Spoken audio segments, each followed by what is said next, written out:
commissioners. We have Tom Porter, Head of Commissioning Editor for News and Current Affairs, Channel 4. We have Tom Beck, Commissioner of Entertainment at Channel 4. Catherine Catton, Commissioning Editor, Factual and Features, UK TV. And Helen Hawken, here to my left, who is the Director of Programming for Factual West at Discovery Networks International. Please put your hands together.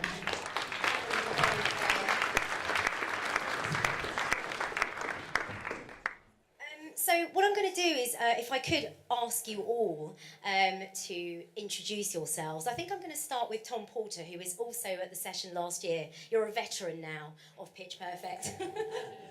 So, hi, I'm Tom Porter. I'm Commissioning Editor in News and Current Affairs. We are responsible for Channel 4 News. We're also responsible for Dispatches and Unreported World and various other hours that kind of sit outside of those strands. I don't know how much you want me to say about what we look for. Tell us a little bit about what you're looking for, Tom. So our films are incredibly diverse. We do everything, we've done films and everything from Poundland to the war in Syria. And we like to keep it that way because Current Affairs is a broad church. And, you know, I've had scenes in films with 27 people dying, and I've had scenes in films with a dog crapping in front of a secret camera in someone's house, trying to work out what dogs do when they're at home alone. So it does encompass quite a lot of different types of things. We generally look for films that feed into social phenomenon. So by that, what I mean is trends within society that are dictating how people behave. Zero Hours contracts have a big influence on how people live their lives today, for example. The films tend to aim at three different targets. We're either looking for an audience, we're looking for a big audience from populist films about low-fat foods, Poundland, as I mentioned, sort of got us 3 million viewers. We're looking for films that have press impact, so big stories that are going to break out, like Plebgate, for example, which was ours and has kept running pretty much forever since it was broken. And finally, films that are going to give us reputational notice. So, for example, Syria Across the Lines, Ollie Lambert's film, which has recently won the BAFTA, is a good example of that. So, you know, we're looking for our films to hit one of those, or maybe more of those targets. And what we're not looking for is broad issue films. I mean, at Channel 4, Dispatches, what we like are films which have a narrative and an edge to them and some sort of press story. Broad issue films are fine. Tonight do them very well on ITV and they get big audiences for those. They're not what we do at Channel 4. When you come to us, what we're looking for is something that has a story at the heart of it, a piece of journalism that tells me something new about that subject. So it's not really any use pitching to us a film which we've pitched a lot about, for example, the Malaysian plane that disappeared in the ocean, if you've got nothing new to say about it. If you come to me and say, well, the guy who was looking for it has come to me and said that the Malaysian government didn't give him enough money or whatever it is, then that's a new line.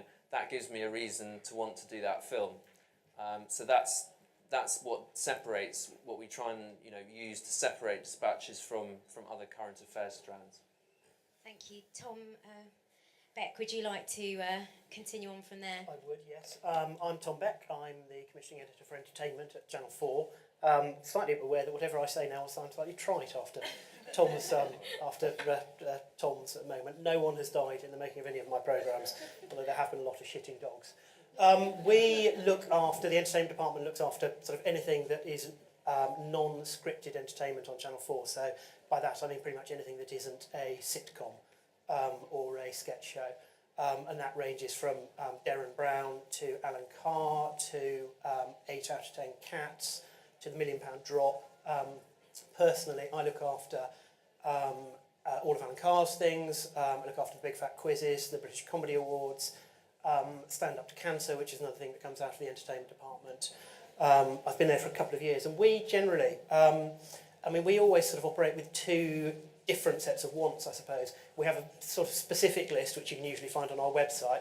At the moment, for example, we're looking for this may come up later on in the questions, but we're looking for a big, tense Q&A primetime game show. We're looking for a Friday night studio entertainment show that has a kind of bit of traditional Channel 4 DNA. But we also look for things that we think no one else would do, and even if they are things that people might do a variation of, we look for ways of doing them differently. A couple of examples which might get you thinking are that I've looked after recently are Darren Brown Apocalypse, which is essentially an extraordinary big hidden camera stunt where he convinces a man to turn his life around by persuading him that the world is effectively over and has been overrun by zombies, which I don't think any other channel would have either embraced or been able to pull off. Or something like the £1 Million Drop, which is in essence quite a traditional game show, but what we thought made it a Channel 4 prospect is the fact that we did it live, the way that it was cast, the fact that there was a proper interactive play-along, which meant you could engage with the programme on a multi-screen level, the way that it's filmed, the set design, and the fact that really it's about the journey that those people playing it go on rather than the amount of money they walk away at the end. And I suppose I would say if you are coming to pitch ideas to us, the sort of key things to think about for me, there are always 3 golden rules, I think, of pitching to entertainment. Know what your idea is, which sounds incredibly simple, but I'm always slightly amazed by people who don't know either what it is or how it works. And if you aren't sure of that, it doesn't mean it has to be the most developed prospect in the world, but you do have to know what the start, middle and end of it is. Know why it feels different from something that anyone else is doing or from something that we already have. We get a lot of variations of programmes that we already have, like panel shows presented by Jimmy Carr, live game shows presented by Davina McCall, and the questions are always, are they as good as the things we already have? If not, why would we do them? And the third rule is, I can't remember what the third rule is off the top of my head. It was really important. Luckily I wrote it down. I did some prep for this. Oh yes, just work out why it's right for Channel 4. Because, we're all aware how it works. When people come up with ideas, it is essentially a sales process, and you're quite often not going to be pitching that idea solely to me. I don't mind that. A lot of commissioners do. I don't mind that. What I do mind is when you haven't thought about how you would vary the approach so that it fits with what I might like and what Channel 4 might like. And I think as long as you stick to those 3 rules, you're in with quite a good shot, coming up with something quite good. Thank you very much, Tom. Catherine, can I ask the same of you, introduce yourself and tell everyone here who are keen to hear what it is you're after? Yeah, so I look after basically everything factual at UKTV. So we commission purely for Dave, Watch and Gold. And Factual is a really broad church, so it's everything from, there's a David Attenborough series, Natural Curiosities, that we're now on series 3, right the way through to a UK version of Storage Hunters that we're doing for Dave. So we're looking for a lot of observational documentary at the moment. We're looking for smart returning formats in particular for Dave, and that Storage Hunters vein. Or there's a show called Man v Food, which is an American acquisition that does really well. So they're sort of fast-paced, entertaining blokey formats. We are interested in building more natural history on Watch. And Gold, we do from time to time do the odd piece, but obviously Gold is a channel that is very much about celebrating archives. So in the vein of the films that we did recently on Fawlty Towers or whatever else it might be, it's about something that is going to really celebrate those sort of great moments in the sitcom world. So I think in terms of pitching to us, it's about really thinking about the tone of voice of the channels that we have, and about crafting the ideas so that it feels distinct and that it feels that it's going to live that tone of voice. So we're not interested in anything that feels too dark or too spiky. It's about, they are predominantly entertainment channels, and so it's about designing factual that feels appropriate for that world. So equally, we don't go to specialist factual. Natural Curiosities with Attenborough is probably the most, traditionally specialist factual thing that we have, but fundamentally that's really about storytelling. So we're interested in kind of, behind the scenes at big brands or institutions. We're interested in, where's there, a great story to be told, on the high street in the UK or whatever else it might be. But I think it's something that feels, we're looking for things that feel quite surprising, that are going to feel distinct, and are going to help us continue to build the brands for our channels. Thank you very much. Helen Hawken, I'm going to hand you the mic. Is the mic on? Yes, it is now. I'm going to hand you the mic, if that's all right. Yeah, sure. Okay, so I have a slightly complicated remit, but I work for DNI, which is all of Discovery outside of the USA, and we broadcast in 224 different countries and territories. And so my work, I work in a small team of commissioners and executive producers, and we are commissioning programming primarily in 4 key areas. First of all, what we call the DNI programming, which is programming that is designed to go out in all of those countries internationally. And that is programming that will be shown on Discovery in the UK, in Russia, in Brazil, in all of those countries. And for those, we are looking for factual programming, factual veering into specialist factual. So that could be adventure and survival, could be science, engineering, it could be could have natural history elements, could have history elements, but always with strong immersive storytelling and very, very popular immersive ways of telling stories, often led by great characters. We don't tend, for those international channels, to use traditional presenters of the type that you might perhaps see on the BBC. We don't have people who are kind of delivering a visual essay. They tend to be much more immersed in the action. And an example of that recently is a show that I looked after called Naked and Marooned with Ed Stafford. Ed Stafford is an adventurer and an explorer. We'd done a 2-part documentary with him following his adventures as he'd walked the length of the Amazon, and he was the first person ever to do that. Then we spoke to him and asked him what he was interested in doing next, and he said that he had always wondered if he was dropped off on a desert island with nothing, could he survive? He didn't want a camera crew to be there. He wanted people to know that it was an authentic experience and that if he didn't manage to make fire or catch food, he would genuinely go hungry. And so that is absolutely an example of the sort of show that worked extremely well for us around the world. And we're doing more with him now. So that's the international side of things. I also commission animal content for Animal Planet. And we also more locally commission factual content for more locally for Discovery UK and for Quest, our free-to-air channel. And Quest, I think, has a feel a little bit like Dave in that it's quite blokey. It is not perhaps so obviously comedic, but it's very much sort of entertaining, factual.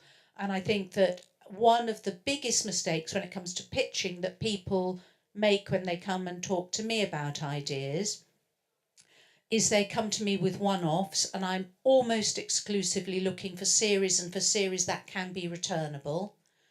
And they also come to me with ideas that were Discovery 10 years ago. So shows that feel quite dry, homework sort of shows. And at the heart of all our shows is absolutely shows that you would want to turn on and be entertained by, whether or not you know about science or engineering. You turn on to be entertained and you learn something while you're watching, but you don't turn on to be sitting in a lecture theatre. But it's a broad church. As you can all see, our final commissioner is here, Akhil Ahmed from BBC Religion. How are you? Late, sorry. That's quite all right. Actually, I'd say just made it. Just in time. Can you please introduce yourself to our audience and just give a very brief outline of what you're looking for?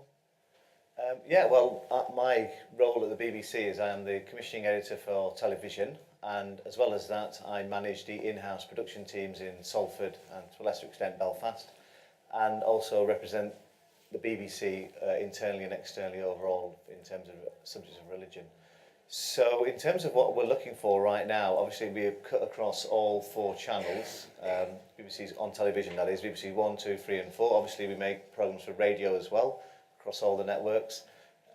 In terms of our television output on BBC 1, there's a lot of big returning things, and that's where the big kind of worship type programming happens. So in terms of the gaps and potential areas, we're really only looking for projects that could work at 10:35 p.m. on BBC 1, so that's 1 hour that's documentaries, 40, 50 minutes, 1 hour documentaries. Things that have worked there in the past have been 2020 made a programme called Young Nuns, which was about following people who were going into nunneries. We've had Menton, Scotland made When Tommy Met Mo, which was the programme about Tommy Robinson leaving the EDL in the midst of our programme, so it was a completely different programme than what we set out to make. So programmes like that, and then of course daytime, there are programmes in and around the daytime kind of territory that we're looking for as well, whether that be 9:15 or 10 o'clock.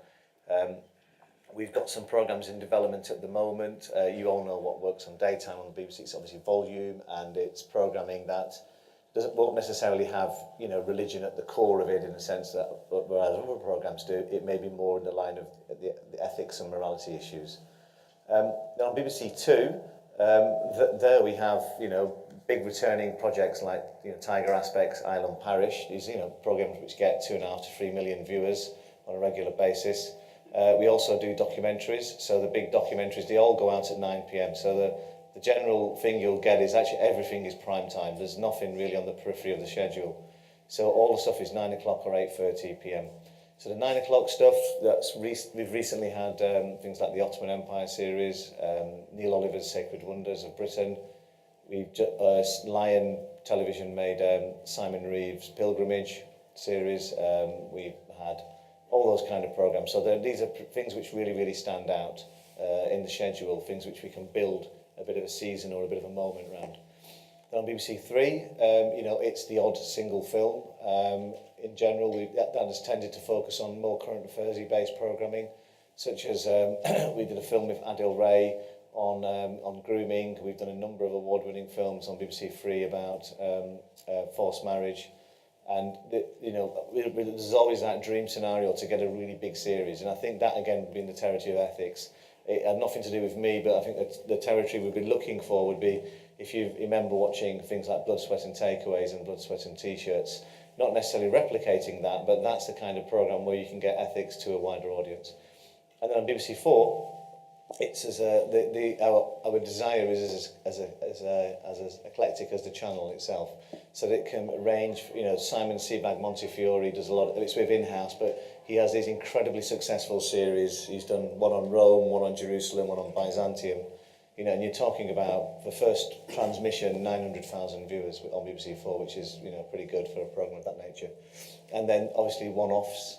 And it could be anything from Raghi Omar on the hidden art of Islam through to a programme about cathedrals, etc. So on BBC Four, you know what the target audience is, and there's no point trying to pitch a kind of like a funky series aimed at 13-year-olds, because it's that kind of grand vision of an exploration through art and history of a particular subject. So that's basically it. Very much. As you can hear there, the panel have offered some very valuable advice and some tips on how to pitch, how not to pitch. And there's a broad spectrum of programmes that they're also keen on commissioning. So I hope you bear all of those things in mind. Can we take some questions from the floor? Joe, do you need this mic? What is the best way, do you think, to pitch to a commissioner? Do you usually need a visual aid to go with the pitch, or it's just as clear the idea as can be and we can just give a handout later or something? Who wants to pick that up? Yeah, Helen?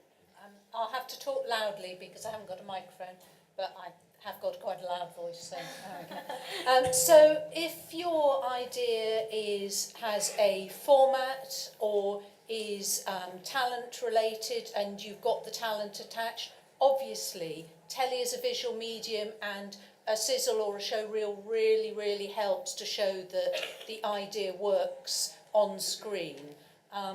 If you don't have the ability to do that, most of us have worked in programme making. We understand that it's not necessarily going to look like the finished article, and even recorded Skypes or YouTube clips or things like that of talent that you have got exclusive access to, that is incredibly valuable.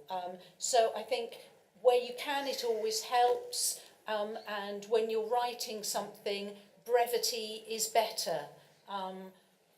If you can't explain the idea in 2 sides of A4, it probably isn't going to come across very clearly if you were to make it. So I really don't want to get 20-page pitches, and also that's good for you because it's less writing to do.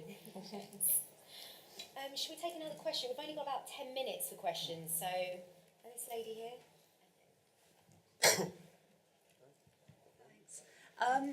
Yeah, I, like most of the people here, are freelance. I'm not, although I've worked in-house at the BBC and I've worked for big production companies and small production companies, I'm now completely on my own, and I have no intention of forming a company to make programmes.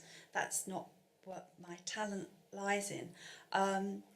So really, if I came to you, firstly, would you see me as a freelancer with an idea? And secondly, would you link me up with a company or an in-house group that you work with, and would there be a development budget if you really liked my proposal? The two Toms. Okay. The two sides of the two Toms of Channel 4. I mean, from the entertainment Channel 4 point of view, we are very much driven by the idea, and over the last couple of years, we've tried very hard to move away from what I think was a bit of an issue at 4 for quite a long time, which was the same people and companies tended to get the same types of programme commission. And we now have quite a healthy development budget that we aim to give particularly to people who we haven't worked with before. And that might be companies that we haven't worked with before, or it might be smaller individuals that we haven't worked with before. In the last 12 months, have funded 2 developments that have come, one from someone who had a good idea, and we put them together with a production company who we thought that would work well with them and would work well with that idea. And from a new company that was a company but was just 2 people who had set up by themselves. So I don't think size or previous is necessarily a barrier to entry. What I would say is that I would want to see an idea first on a piece of paper. I want you to send it to me so I can have a look at it, and then if I think it's good, I will see you. I don't care what you've done before or where you come from. If I like the idea, then I will happily sit down and talk with you about it. Can we send those ideas direct, or can we send a teaser of those ideas directly to you? And then Yeah, absolutely. I mean, sometimes that's best because obviously, I get a lot of ideas every day, every week, and I read all of them. But I would rather read a side of A4 or a paragraph. So I'm happy to see a paragraph saying, would you be interested in this? Because then I can say, yes, send me a full treatment. So yeah, it doesn't need to be. There's nothing more dispiriting than when someone sends me a 30-page labour of love that they've spent months working on, and I know from the first page it isn't right. Not necessarily because it's not a good idea, but because it isn't right for me or the channel at that time. So it doesn't need to be the most developed thing in the world. It goes back to what I was saying earlier. Know what it is, and what Helen was saying.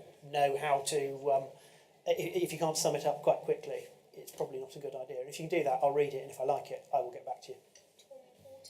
Yeah, I mean, you've said most of it. For us, we work an awful lot with freelance journalists who come straight to us with a story. And actually, in our world, sometimes people aren't quite sure how to develop that into a film-length piece of journalism. So we would pair them up with one of the companies that we work with on a regular basis. But I'm very happy to hear direct from people on email, you know, and see them. And I spend quite a lot of my time doing that, seeing individuals who are not attached to production companies at all, and we can place them with someone who can, you know, help them develop what they've got. I know today we had the opportunity to meet the commissioners provided by BEC2, which I think is a great idea. But for someone who doesn't have the opportunity to meet the commissioner like today, how could they get in touch with the commissioners, you know, from the public domain, if they have an idea? And also, what's the best way of contacting you guys? Because I know you're so busy, you probably have thousands of emails of ideas coming through. What is it we can do to be noticed, to be kind of on top of the pile, if you know what I mean?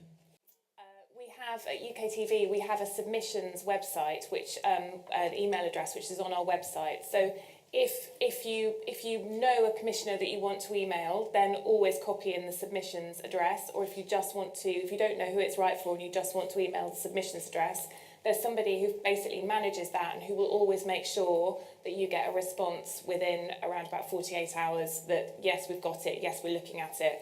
And then within the next week, 2 weeks, you will get a response on whether it's right for us, whether it's not right for us, whether we want to meet with you, whether we're going to develop it and take it further. So it's not a closed shop by any stretch of the imagination. It's all about the idea. And like Tom said, we work with all kinds of people, all kinds of different companies. We will pair you up with different people if we think that's appropriate and that's going to work for you and work for the idea. So it's the idea is everything. And just if you always copy in UKTV submissions, it will get seen by the right person really swiftly. Does anyone else want to add a quick line to that, just while we line up the next question, because we've got a very finite time. I think this is the second to last question here, actually.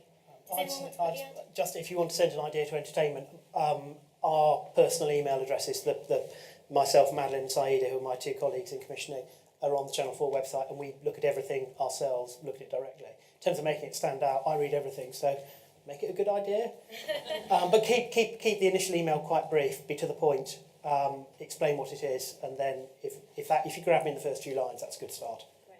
Actually, I might just get Akil and Helen to just add one line to that. How do people contact you?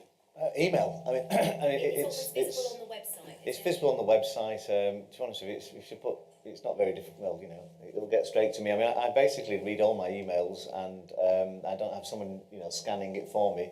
So if the idea is a good idea, then we'll do it. And recently in the past, we've done that. You know, a freelance producer came to me with access to Westminster Cathedral. That became a big 2.5 million viewed show, and we brought her in-house for that.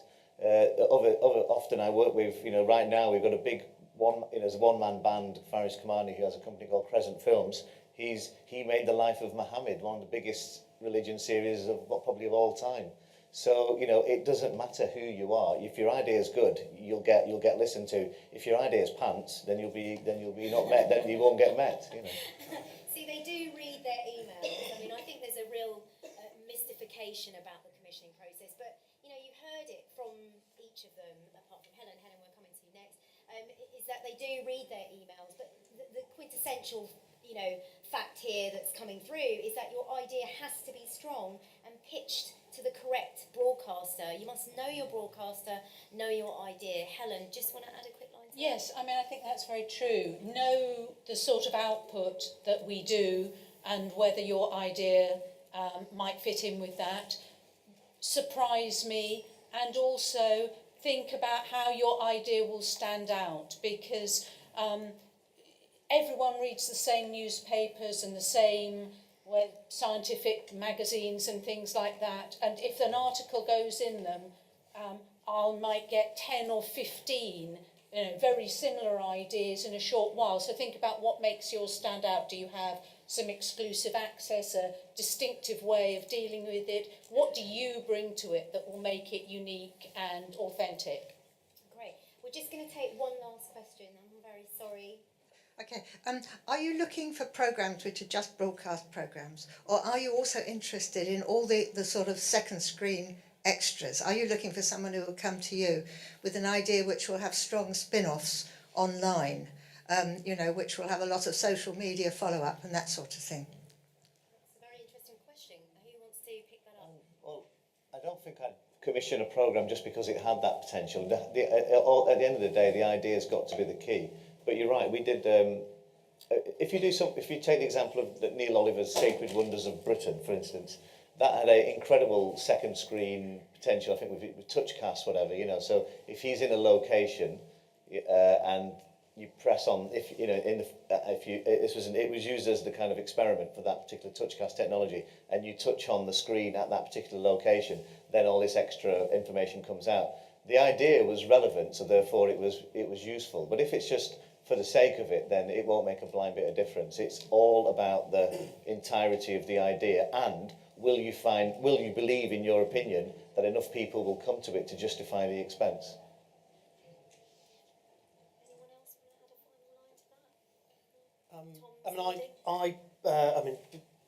Much the same for me. I mean, one thing I would say is we get at I see a lot of things where there is a second screen or a multi-platform thing that has been tacked on because they think that's what I want, and it isn't. I mean, we do try and be innovative. We do try and embrace more than just the programme itself. In fact, I think next week we're going to announce quite a big show for the summer, at which an interactive element is absolutely front and centre of it, and will drive the editorial in quite a fresh way, I think.